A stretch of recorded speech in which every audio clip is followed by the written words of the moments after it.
My name is Grady Flores. I'm also from Ithaca, from the Ithaca Catholic Worker. And today I come as a defendant with the Hancock 17. I was here on trial 2 years ago before Judge Gideon. And at that time we were facing 2 violation charges. Again, we're facing 2. The reason I'm here and what I will be speaking about in the court today is that we came knowing that we have the right to redress our government, and that's why we stood in front of those gates at Hancock, to redress our government, knowing that there are war crimes going on beyond that gate, and that we're here to uphold the U.S. Constitution, Article 6, Section 2. And there are treaties that we have signed, the United States has signed, our Congress has ratified the UN Charter, the Geneva Accords, and many other treaties that is supreme law of the land under Article 6, Section 2.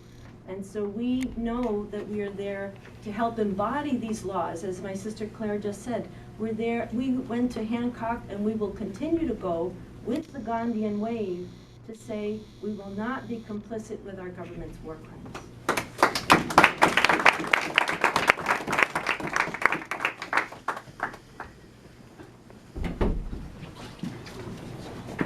Hello, my name is James Ricks. I'm from Ithaca. I'm not going to spell my name just because I want to be contentious.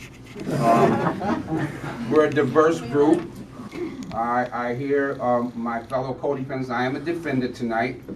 And, you know, I kind of go against this dehumanizing type policy that we employ anytime we are ready to subjugate a people, you know, and no offense to Mark, but you know, I go back to the doctrine of discovery, and it's not anything new.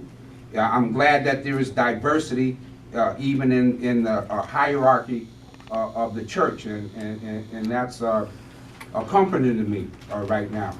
We're going to speak against a policy of empire that they always seem to have such, to me, a troubling double standard, and they jump out all over. If we came here and protested and went into court and said, man, we were completely legal about what we did, and the judge asked us, what is our justification? We told him we have a secret interpretation.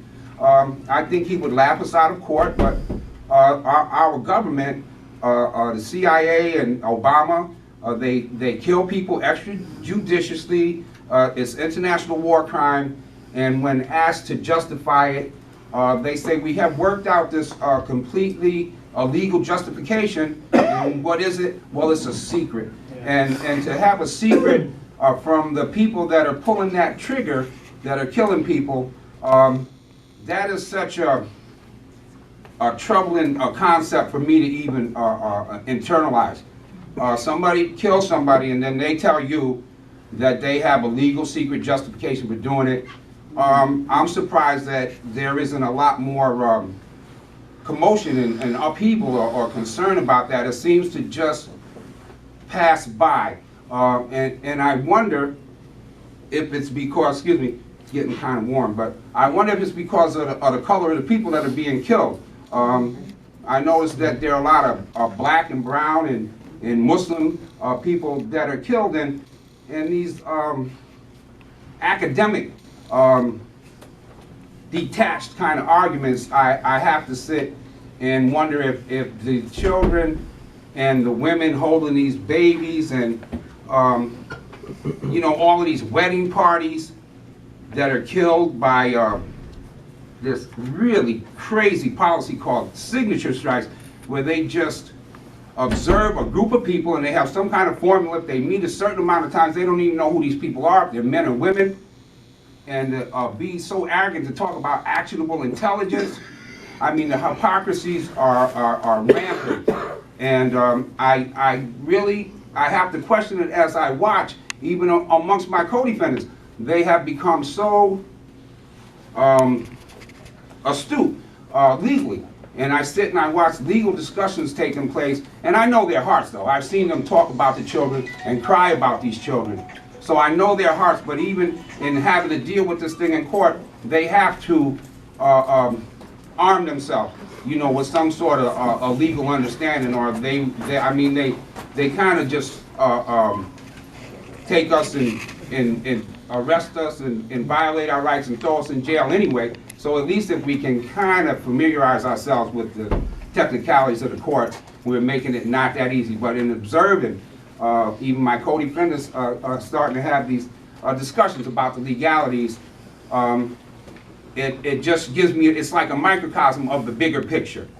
I see people talking about children dying, and I mean, not just that, society's being completely destroyed because people refuse to gather in groups anymore. They could become a target. If we were in Waziristan or Peshawar, where Judy was talking about, we would be subject to possibly being hit with a drone now because there's this many people here. And if anything, that to me is terror, and it's put under this guise of a war on terror. And just really quickly, I went to Pakistan. I spoke to people who have to exist under that kind of constant threat. You know, I know they're starting to fly drones around here, and they're only surveillance drones. And I watch planes now. I turn off if I got my earphones, I take them out to see if I can hear the plane, to see if it's a drone. And it's just what they call like to observe. And I don't know, if I knew that thing could possibly fire a missile and kill me, I would be terrified. And for us to say that we're fighting a war on terror by terrifying people is confusing to me. Thank you.